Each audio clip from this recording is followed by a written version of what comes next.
इधर जो है हमारा जो छूटा हुआ पोर्शन था 188 से 192, अभी हम जो है इसको कवर करते हैं। देखो इंपॉर्टेंट ये है कि देखो रिलेटेड पार्टी ट्रांजैक्शन है, तो देखो रिलेटेड पार्टी का मतलब क्या है, कुछ रिलेटेड की डेफिनेशन देखते हैं, फिर अपन पार्टी से इसके ट्रांजैक्शन समझते हैं। देखो रिलेटेड पार्टी में ऐसा है कि कंपनी अपने डायरेक्टर रिलेटिव का, तो कंपनी डायरेक्टर रिलेटेड पार्टी होते हैं, ठीक है। और इनफैक्ट होल्डिंग कंपनी के भी डायरेक्टर रिलेटेड पार्टी होते हैं। वो कैसे समझ में आया कि कंपनी का जो है डायरेक्टर, तो ठीक होल्डिंग कंपनी के डायरेक्टर, ठीक है, और उसके रिलेटिव केएमपी उसका रिलेटिव भी रिलेटेड पार्टी है। तो अपनी कंपनी के डायरेक्टर रिलेटिव तो है, होल्डिंग कंपनी के भी डायरेक्टर रिलेटेड पार्टी है। इंडिपेंडेंट डायरेक्टर इधर नहीं आता है। फिर कुछ कंपनी के अपने डायरेक्टर रिलेटिव केएमपी रिलेटिव और होल्डिंग कंपनी के director relative KMP related party है। कंपनी के डायरेक्टर रिलेटिव डायरेक्टर मैनेजर या उसके रिलेटिव किसी फर्म में पार्टनर है तो वो फर्म भी रिलेटिव है। तो एक तो कंपनी का इंडिविजुअल से रिश्ता, डायरेक्टर रिलेटिव केएमपी रिलेटिव, और कंपनी का फर्म से रिश्ता कि कंपनी के डायरेक्टर रिलेटिव किसी फर्म में पार्टनर है तो फर्म भी हो गई हमारी। कंपनी के डायरेक्टर रिलेटिव किसी प्राइवेट कंपनी में मेंबर है तो प्राइवेट कंपनी भी हो गई मेरी रिलेटेड पार्टी, ठीक है। तो हो गया। अब कंपनी के डायरेक्टर मैनेजर, चलो इधर समझो, देखो director manager relative public company में क्या है, डायरेक्टर मैनेजर रिलेटिव नहीं है, डायरेक्टर मैनेजर रिलेटिव नहीं है। तो डायरेक्टर मैनेजर, इधर देखो डायरेक्टर मैनेजर रिलेटिव मेंबर और डायरेक्टर था, इधर डायरेक्टर मैनेजर जो है वो सिर्फ डायरेक्टर है, मेंबर भी नहीं है। तो देखो एक यहाँ से कटा कि वो रिलेटिव नहीं है और यहाँ से कटा, ठीक है।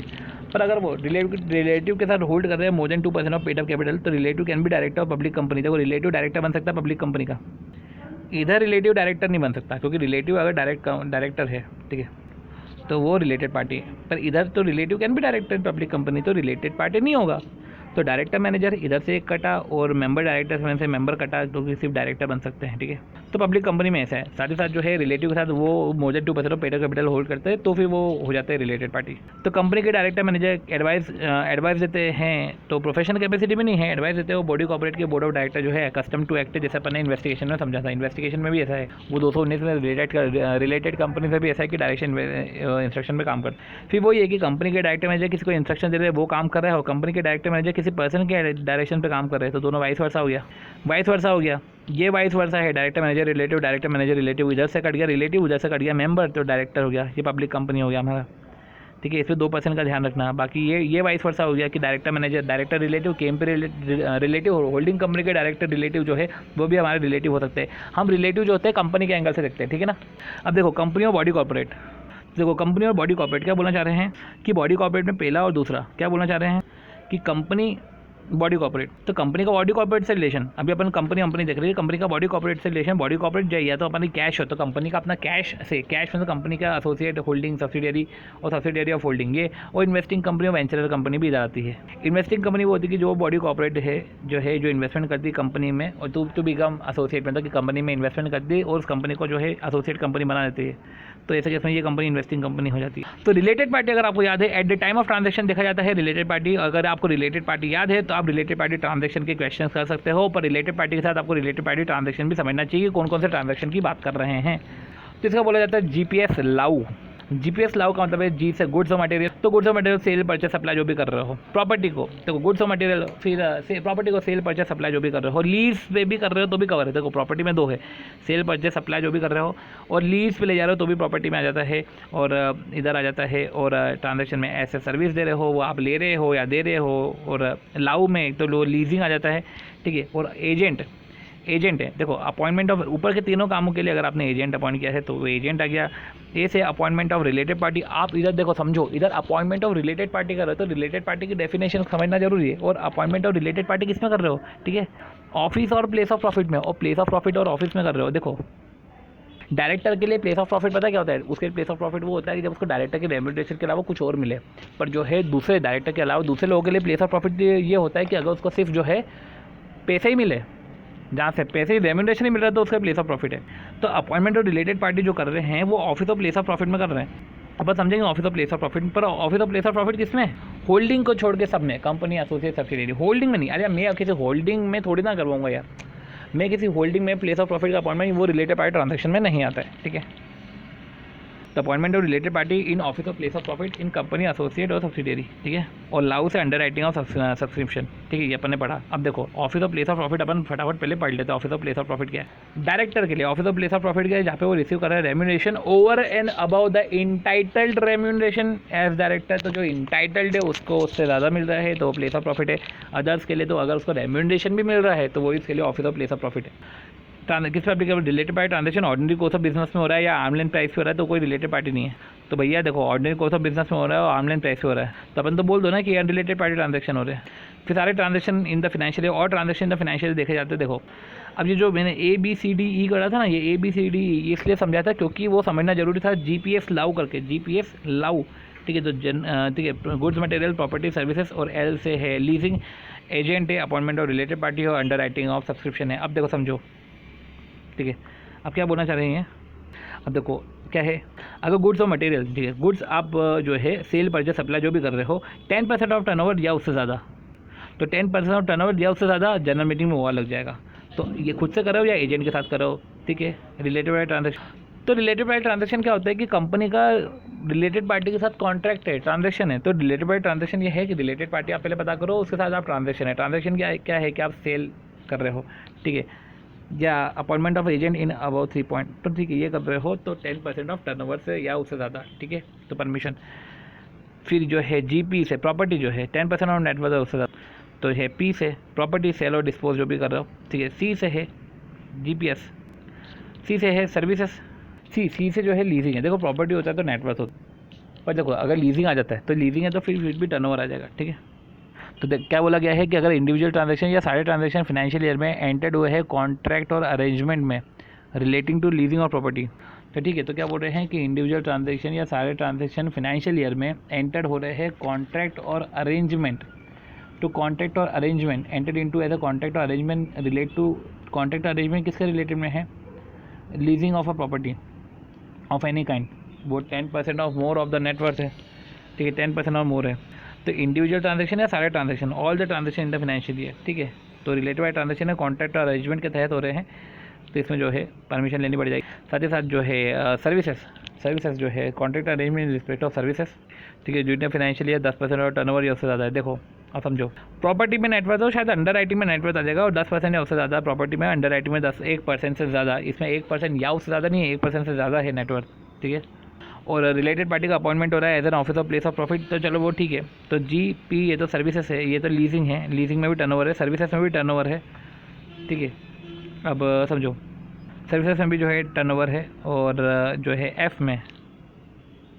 अब office of place of profit समझो, अगर आपने रिलेटेड पार्टी को अपॉइंट किया है in any office of place of profit ना, तब समझो आपने रिलेटेड पार्टी को अपॉइंट किसमें किया? होल्डिंग में नहीं, कंपनी एसोसिएट सब्सिडियरी में और office of place of profit, ठीक है, और 2.5 लाख पर मंथ से ज़्यादा। देखो एक तो किया है कि तुम्हारे पास ट्रांजेक्शन होना चाहिए office of place of profit, ठीक है, तो प्लेस ऑफ प्रॉफिट समझ लिया, और 2.5 लाख पर मंथ से ज़्यादा, 2.5 लाख पर मंथ से ज़्यादा। देखो more than limited, 2.5 lakh per month और मोर नहीं है, एक्सीडिंग 2.5 लाख है, एक्सीडिंग 1% है।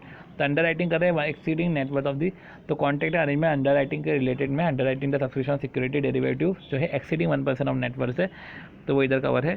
2.5 लाख से ज़्यादा है तो वो इधर कवर है। अब समझो अंडर राइटिंग 1% से ज़्यादा है तो कवर है, अंडर राइटिंग में नेटवर्थ है। प्रॉपर्टी 10% नेटवर्थ या उससे ज़्यादा, ठीक है, बाकी 10% ऑफ टर्नओवर या उससे ज़्यादा सर्विसेज में भी है, और इनफैक्ट सर्विसेज में आ गया, ठीक है। और इसमें अंडर राइटिंग में ध्यान रखना, अंडर राइटिंग में ध्यान रखना, लीजिंग में ध्यान रखना, प्रॉपर्टी में नेटवर्थ है और सिर्फ जो है अंडर राइटिंग में नेटवर्थ है, बाकी जो है रिलेटेड बाय ट्रांजेक्शन 2.5 लाख से ज़्यादा पर मंथ है। कुछ लीगल रिक्वायरमेंट तो ये है कि सबसे पहले भैया RBC तो नहीं होगा, बोर्ड मीटिंग में बोर्ड रिजोल्यूशन कर लो, इंटरेस्टेड डायरेक्टर प्रेजेंट नहीं होंगे सबसे पहली बात, और एजेंडा भी डिस्क्लोज कर दो एक्सप्लेनेटरी स्टेटमेंट में, ठीक है। तो बोर्ड मीटिंग में बोर्ड रिजोल्यूशन तो हो गया, चलो ठीक है, बोर्ड मीटिंग में भी जो है तो ठीक है, बोर्ड मीटिंग में BR, ठीक है, OR क्या, बोर्ड मीटिंग में BR होता है, रिजोल्यूशन बाय सर्कुलेशन नहीं। तो जो है नोटिस ऑफ जनरल मीटिंग में जा रहा है तो एजेंडा भी डिस्क्लोज हो जाएगा, बाकी जो है रिलेटेड रिलेशन क्या है, ट्रांजेक्शन क्या है, कितनी वैल्यू का ट्रांजेक्शन है, कितना एडवांस आ गया है, जो भी है, और किस तरीके से हमने प्राइस को डिटरमाइन करा है। इंटरेस्टेड पर्सन तो वोट नहीं कर पाएंगे, और OR लग जाएगा इन 6 केसेस में। 6 केसेस में वही है कि इंडिविजुअल ट्रांजेक्शन जो है डायरेक्टली वाया एजेंट, ठीक है। तो एक सैंपल के लिए है कि सेल और purchase supply of goods and services कर रहे हो, तो cell purchase supply of goods and services, तो सेल परचेज सप्लाई सब आ गया गुड्स एंड सर्विसेज का, ठीक है। ऑफ इंडिविजुअल,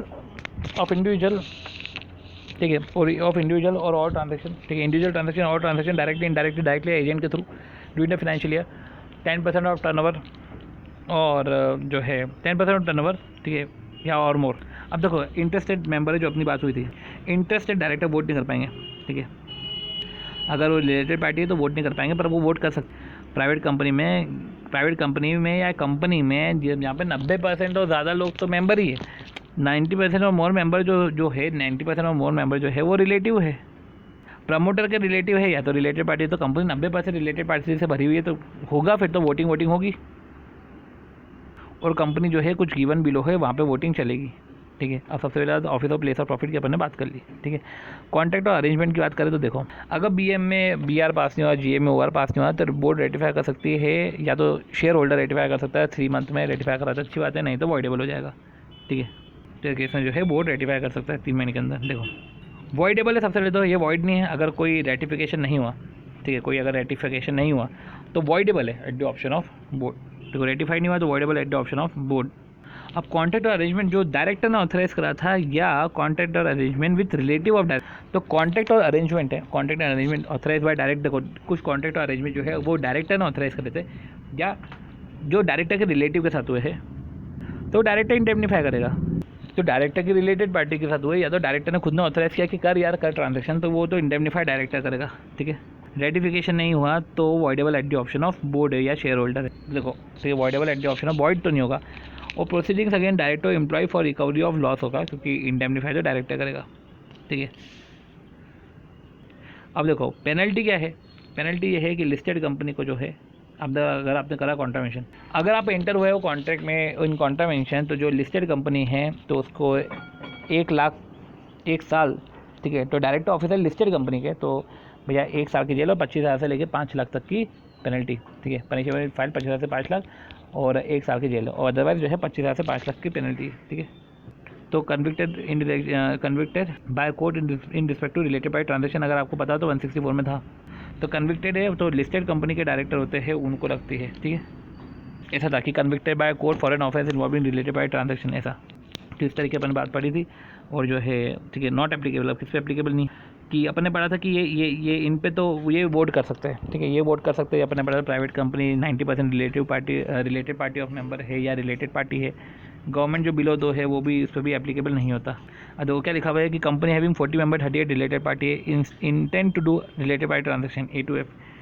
तो अब जनरल मीटिंग में OR में सारे मेंबर वोट कर सकते हैं, तो आप जो है वो वोट कर सकते हो। आप जो बोले थे वोट नहीं कर सकते भाई, तुम वोट कर सकते हो। ठीक है, इंटरेस्टेड पर्सन जो आप बोले थे नहीं वोट कर सकते, तो जो है वोट तो कर सकते हैं। अगर गवर्नमेंट कंपनी का कॉन्ट्रैक्ट और अरेंजमेंट है दूसरी गवर्नमेंट कंपनी से या तो सेंट्रल गवर्नमेंट स्टेट गवर्नमेंट से, या गवर्नमेंट कंपनी का जो है कॉन्ट्रैक्ट और अरेंजमेंट जो है अदर देन क्लॉज A है। देखो कॉन्ट्रैक्ट और अरेंजमेंट जो clause other than clause A, तो ये जो कॉन्ट्रैक्ट अरेंजमेंट है उसके अलावा कोई से कॉन्ट्रैक्ट और अरेंजमेंट है, तो कॉन्ट्रैक्ट अरेंजमेंट कोई से दूसरे उसके लिए उसने अप्रूवल ले ली गवर्नमेंट से, तो ये अनलिस्टेड गवर्नमेंट कंपनी, तो अनलिस्टेड गवर्नमेंट कंपनी है। ठीक है, इन्होंने कॉन्ट्रैक्ट और अरेंजमेंट जो है किसी कंपनी से, ठीक है, और किसी कॉन्ट्रैक्ट अरेंजमेंट किसी कंपनी से। तो देखो पहले तो बोल के रखा है कि गवर्नमेंट कंपनी का कॉन्ट्रैक्ट अरेंजमेंट है विद अदर गवर्नमेंट कंपनी, दूसरा गवर्नमेंट कंपनी अदर जो लिस्टेड कंपनी नहीं है उसका कॉन्ट्रैक्ट अरेंजमेंट है और उसने उस कॉन्ट्रैक्ट अरेंजमेंट के लिए अप्रूवल लेके रखा है। ठीक है, तो गवर्नमेंट कंपनी ने जो है कॉन्ट्रैक्ट ठीक है अप्रूवल लेके रखा है, और डिस्क्लोजर आपको बोर्ड रिपोर्ट में करना पड़ेगा और जस्टिफिकेशन के साथ। ठीक है, अब देखो क्या लिखा हुआ है, अब देखो क्या लिखा हुआ है कि पर्सन है वो shall not be eligible for appointment as a director अगर कन्विक्टेड है। ठीक है, अब इधर कन्विक्टेड है तो इधर सुधीर कन्विक्टेड नहीं था क्योंकि वो अनलिस्टेड कंपनी का था। ठीक है, तो लिस्टेड कंपनी में अलग रहता 25,000 से 5 लाख उधर है, और अपन ने जो है इस पर कुछ समझने का था क्या। देखो देखो एक पॉलिसी था कि यूनिक मशीनरी जो है अभी तक समझो, यूनिक मशीनरी ने होल्ड करा is holding a reliable casting subsidiary. देखो होल्डिंग और रिलायबल कास्टिंग सब्सिडी, और अभी अपन ने क्या पढ़ा कि जो आप है होल्डिंग कंपनी में एम्प्लॉय नहीं कर सकते, बाकी हर जगह एम्प्लॉय कर सकते हो, और 2.5 लाख से ज़्यादा है। देखो अब जो एक्स है वो डायरेक्टर है यूनिक मशीनरी का और फैक्ट्री मैनेजर है रिलायबल का, तो ठीक है। अब देखो डायरेक्टर यूनिक का और फैक्ट्री मैनेजर में है रिलायबल, तो सब्सिडियरी का डायरेक्टर है। तो देखो एक्स जो है डायरेक्टर ऑफ यूनिक मशीनरी है, वो फैक्ट्री मैनेजर है रिलायबल कास्टिंग का, तो उसको फैक्ट्री मैनेजर अपॉइंट किया रिलायबल कास्टिंग का। तो ठीक है, कंपनी और डायरेक्टर रिलेटेड पार्टी तो होते हैं, तो देखो कंपनी का डायरेक्टर का रिलेटेड पार्टी तो है ये। अब देखो जो है फैक्ट्री मैनेजर अपॉइंट किया है तो वो प्लेस ऑफ प्रॉफिट हो गया, प्लेस ऑफ प्रॉफिट अपॉइंट किया है तो ठीक है 2.5 लाख पर मंथ है। ठीक है, तो 188 जो है लग जाएगा, और 2.52 बोल दिया ना, तो 2.5 लाख से ज़्यादा ही है। अब देखो वाई जो डायरेक्टर है, देखो अब देखो क्या है, वाई जो डायरेक्टर है रिलायबल का, ठीक है, तो वाई रिलायबल कास्टिंग और वाई जो है ये रिलेटेड पार्टी है, और परचेस मैनेजर बने हैं यूनिक मशीनरी में, तो भैया नहीं बन पाएंगे, 188 नहीं लगेगा क्योंकि वो होल्डिंग कंपनी है। ए जो है रिलेटेड नहीं है किसी डायरेक्टर ऑफ बोर्ड कंपनी से, ए दोनों कंपनी के डायरेक्टर से रिलेटेड नहीं है। वो तो चीफ अकाउंटेंट है यूनिक मशीनरी में, वो होल्डिंग में चीफ अकाउंटेंट है, पर उसका जो रिलेटिव है वो अपॉइंट हुआ है एज एन एडिशनल डायरेक्टर। तो अगर रिलेटिव को अपॉइंट किया है एडिशनल डायरेक्टर यूनिक मशीनरी में, अब देखो तो डायरेक्टर, ठीक है, तो पहले ए जो था, पहले समझो ए जो था not related to any director, पर क्या हुआ कि उसके रिलेटिव को एडिशनल डायरेक्टर अपॉइंट किया यूनिक में, तो उसके रिलेटिव को जो है डायरेक्टर अपॉइंट कर दिया यूनिक में, ठीक है। अब देखो 188 check at the time of transaction, देखो अब सब्सिक्वेंट ट्रांजेक्शन जो हुए, तो देखो अब वो जो ए है, अब ए है वो रिलेटिव हो गया, इसलिए क्योंकि अपन ने पढ़ा था डायरेक्टर और उसके रिलेटिव बी जो है वो रिलेटिव पार्टी हो जाते हैं। तो 188 जो है जो टाइम ऑफ ट्रांजेक्शन देखते हैं, तो ये तो बाद में अपॉइंट हुआ, subsequent transaction won't affect the appointment of A के अपॉइंटमेंट को अफेक्ट नहीं करेगा। हाउएवर ए का continuation as chief accountant conflict of interest होगा, तो ऐसा है कि वो continuation will affect the continuation unless ratified by the board, ठीक है, वो कंटिन्यूएशन अफेक्ट करेगा unless ratified by the board. फिर देखो इधर जो रजिस्टर होता है वो कॉन्ट्रैक्ट और अरेंजमेंट का होता है, वो रजिस्टर्ड ऑफिस में रखा जाता है, वो प्लेस होता है हर बोर्ड मीटिंग में, और रजिस्टर्ड जो है रजिस्टर्ड है वो जनरल मीटिंग में भी रखा जाएगा। तुमको इंस्पेक्ट करना है इंस्पेक्ट करो, बिजनेस आवर्स में इंस्पेक्ट करो, एक्सट्रैक्ट अवेलेबल हो जाएगा तुमको 7 दिन के अंदर, ठीक है। और जो भी कॉन्ट्रैक्ट अरेंजमेंट है, ठीक है, तो कॉन्ट्रैक्ट अरेंजमेंट है जिसे 188 अप्लाई हो रहा है, जिसे 184 अप्लाई हो रहा है, तो सारे के सारे इधर आ जाते हैं, साइन लग जाएगी डायरेक्टर की, सारे इधर के इधर पहुँच जाएंगे। अब डायरेक्टर केम भी डिस्क्लोज करते हैं पर्टिकुलर कंपनी को कि उनका जो इंटरेस्ट है कंसर्न है किसी कंपनी में, बॉडी कॉर्पोरेट फर्म में है, वो जो इसका पूरा रजिस्टर बन जाता है। तो अपॉइंटमेंट के 30 दिन के अंदर जो है, अपॉइंटमेंट और रिलीक्विशमेंट ऑफ ऑफिस के 30 दिन के अंदर जो है डायरेक्टर डिस्क्लोज करते हैं कंपनी को, ये तो अपन ने पढ़ा था। तो देखो ये कॉन्ट्रैक्ट जो है नॉट एप्लीकेबल, तो ये वाले कॉन्ट्रैक्ट एप्लीकेबल नहीं है। और इधर ये भी ध्यान रखो कि सेक्शन 8 कंपनी में जो ट्रांजेक्शन 188 अंडर सेक्शन 188 है और 1 लाख से ज़्यादा है, तो वो भी इधर आ सकते हैं, ठीक है।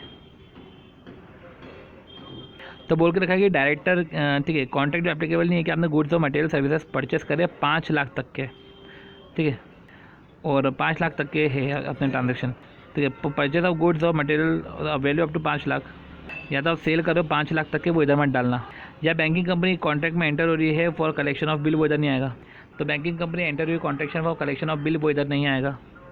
फिर बात है कुछ पेनल्टी की, डायरेक्टर जिसने कॉन्ट्रावेंशन किया है तो 25,000 है। और रूल 16 के पर्टिकुलर ये है कि डायरेक्टर विद अदर डायरेक्टर जो है कंपनी और बोर्ड ऑफ डायरेक्टर कंपनी या कंपनीज़ में, देखो अपन ने क्या बोला था कि रूल 6 का पर्टिकुलर ये है कि अगर डायरेक्टर या उसके अदर डायरेक्टर जो है वो 2% या उससे कम होल्ड करते हैं कंपनी में या मोर देन 1 कंपनीज में, तो वो बोल के रखा है कि डायरेक्टर अदर डायरेक्टर के साथ 2% ऑफ पेड अप कैपिटल तक वो होल्ड कर रहा है कंपनी में, कंपनी मोर देन 1 कंपनी में या बॉडी कॉर्पोरेट में होल्ड कर रहा है, तो उसको एंटर करने की जरूरत नहीं है। ये अपन ने समझा, तो ये अपन ने समझा। और जो है ये तो अपन ने पढ़ा है कि कंपनी जो है डिस्क्लोज कर, डायरेक्टर केएमपी को, डायरेक्टर जो केएमपी डिस्क्लोज करेंगे कंपनी को जो इंटरेस्ट और कंसर्न है इसका, कंपनी बॉडी कॉर्पोरेटिव फॉर्म में जो भी इंटरेस्ट और कंसर्न है वो डिस्क्लोज तो कर देंगे, तो कंपनी को डिस्क्लोज तो कर देंगे जो इंटरेस्ट कंसर्न है, तो वो 30 डेज ऑफ अपॉइंटमेंट और रिलिंक्विशमेंट में डिस्क्लोज कर देंगे। गुड्स मटेरियल सर्विस जो है परचेस सेल कर रहे हो 5 लाख तक का, कोई दिक्कत नहीं है। Banking company collection of bill में एंटर हुई है, कोई दिक्कत नहीं है। डायरेक्टर ने कॉन्ट्रावेंशन किया, डिस्क्लोज नहीं किया, तो 25,000 की पेनल्टी है। साथ ही साथ जो है 2% डायरेक्टर अदर डायरेक्टर के साथ मिलकर जो भी है 2% तक कंपनी में होल्ड कर रहा है, तो फिर कोई दिक्कत नहीं है, ठीक है, तो आपको एंटर करने की जरूरत नहीं है। अब देखो कॉन्टैक्ट विद एमडी और होल टाइम डायरेक्टर, तो कॉन्टैक्ट एमडी के साथ होल टाइम डायरेक्टर के साथ राइटिंग में है या तो अदरवाइज जो एमओए में है वो रजिस्टर्ड ऑफिस में कैप होगा, ठीक है। मुझे जो डिस्क्लोज करने की बात आती है ना, डायरेक्टर केएमपी दोनों को डिस्क्लोज करना है, ठीक है। 191 की कुछ बातें हैं कि 191 में पेमेंट टू डायरेक्टर है फॉर लॉस ऑफ ऑफिस है। तो जैसे कि जब ट्रांसफर ऑफ प्रॉपर्टी होती है या शेयर ट्रांसफर होते हैं, कंपनी की प्रॉपर्टी अंडरटेकिंग ट्रांसफर हो रही है या कंपनी के शेयर ट्रांसफर हो रहे हैं सब्सिडियरी को, ठीक है। अब देखो कंपनी की प्रॉपर्टी अंडरटेकिंग ट्रांसफर हो रही है, ठीक है, या shares in a company are transfer to any person, company के शेयर जो है ट्रांसफर हो रहे हैं किसी पर्सन को, being a transfer of share resulting from. अभी जो ट्रांसफर ऑफ शेयर हो रहे हैं वो क्या लिखा हुआ है कि ट्रांसफर हो रहे हैं ऑल और any of the share of the company are transfer to any person being a transfer of share resulting from. अभी ट्रांसफर कैसे हुआ, क्योंकि बॉडी कॉर्पोरेट ने ऑफर दिया होगा कंपनी को to company becoming subsidiary company, तो बॉडी कॉर्पोरेट ने an offer made to general body of shareholder, या जो है ऑफर करा होगा made to general body of shareholder, ठीक है, general body of shareholder को ऑफर दिया होगा, और इससे जो है ऑल और any of the shares of the company are transfer to any person, क्योंकि ऑफर मेड किया होगा किसी को और ऑल और एनी ऑफ द पर्सन और any of the shares in a company वो किसी को ट्रांसफर हो गए ऑफर के तहत, या ऑफर हो सकते हैं। तो क्या बोल के रखा है कि जो है offer made to body of shareholder, shareholder की बॉडी को ऑफर दिया। तो देखो कंपनी ने शेयर ट्रांसफर करे किसी को रिजल्टिंग फ्रॉम बॉडी कॉर्पोरेट के ऑफर से कंपनी को कि बिकमिंग सब्सिडियरी कंपनी, ऑफर दिया है सब्सिडियरी कंपनी बनने का, तो बॉडी कॉर्पोरेट ने ऑफर दिया है to becoming a subsidiary company या पर्सन, ठीक है, ऑफर करा है तो ऑप्टेन राइट, देखो ये बोल रहा है कि मेरी सब्सिडियरी बन जाओ, ये बोल रहा है कि भैया वो ऑप्टेन करा राइट और control 1/3 of the voting power, तो ऐसा सब दे के रखा है ऑफर। तो and director to receive compensation from such company, तो डायरेक्टर को जो है ऐसे केस में, ठीक है, ऐसे केस में अगर कभी ट्रांसफर ऑफ शेयर हुआ है और any of the share in a company transfer हुए है इस तरीके से, तो डायरेक्टर रिसीव करेगा कंपनसेशन फ्रॉम सच कंपनी और ट्रांसफरी कंपनी। अब देखो क्या लिखा है, फ्रॉम सच कंपनी, तो या तो ट्रांसफरी कंपनी, ठीक है, फ्रॉम सच कंपनी या ट्रांसफरी कंपनी, ठीक है, और ट्रांसफरी कंपनी, तो डायरेक्टर कंपनसेशन रिसीव करेगी फ्रॉम सच कंपनी और ट्रांसफरीज ऑफ सच अंडरटेकिंग और ट्रांसफरीज ऑफ शेयर्स और अदर पर्सन, तो such company, transferees of such undertaking, तो transferees of such undertaking of share और अदर पर्सन। तो compensation किससे हो रहा है, फ्रॉम सच कंपनी और transferees of undertaking, transferees of shares और अदर पर्सन जो भी है। अब देखो क्या लिखा हुआ 191(2) में, नो कोरम नो अप्रूवल। तो क्या बोल के रखा है कि company transferee other person, company transfer other person जो अपनी बात की थी वो पे करेगा डायरेक्टर को, एमडी मैनेजर को, MD hold and director manager को इन्फॉर्म करेगा पर्टिकुलर्स ऑफ पेमेंट। अगर पेमेंट इन कॉन्ट्रावेंशन है, अगर पेमेंट कॉन्ट्रावेंशन में हुआ है तो सच अमाउंट जो है वो ट्रस्ट में रिसीव हुआ है, ठीक है। अब देखो अगर पेमेंट इन कॉन्ट्रावेंशन हुआ है तो such amount receive in trust for company, और ये जो है पे फॉर कंपनसेशन और लॉस ऑफ ऑफिस और consideration for retirement of office और विद इन लिमिट 202। देखो तो नो कोरम नो अप्रूवल, ठीक है। अब क्या देखा, कंपनी ट्रांसफर अदर पर्सन जो है, तो कंपनी ट्रांसफर अदर पर्सन पे करा है डायरेक्टर को एमडी मैनेजर जो भी है, इन्फॉर्मिंग पर्टिकुलर, वो पर्टिकुलर इन्फॉर्म करेगा payment, informing particular of payment approve by company, approve by company. अब no payment to director, director को पेमेंट नहीं करेंगे अगर डिफ़ॉल्ट है डिविडेंड पेमेंट में, डिफ़ॉल्ट है डिपॉजिट में, और डिफ़ॉल्ट है डिबेंचर रिडेम्पशन में विद इंटरेस्ट, डिफ़ॉल्ट है लाइबिलिटी में, डिफ़ॉल्ट है जो है डिफ़ॉल्ट है ड्यूज़ में, स्टैचूटरी ड्यूज़ है, default in payment of undisputed dues है। तो कंपनी ट्रांसफरी पर्सन नहीं करेगी कंपनसेशन अगर डिफ़ॉल्ट है इन सब में, तो वो compensation for loss of office नहीं करेगी विद इन द लिमिट जो भी है 202 में, compensation for loss of office नहीं करेगी।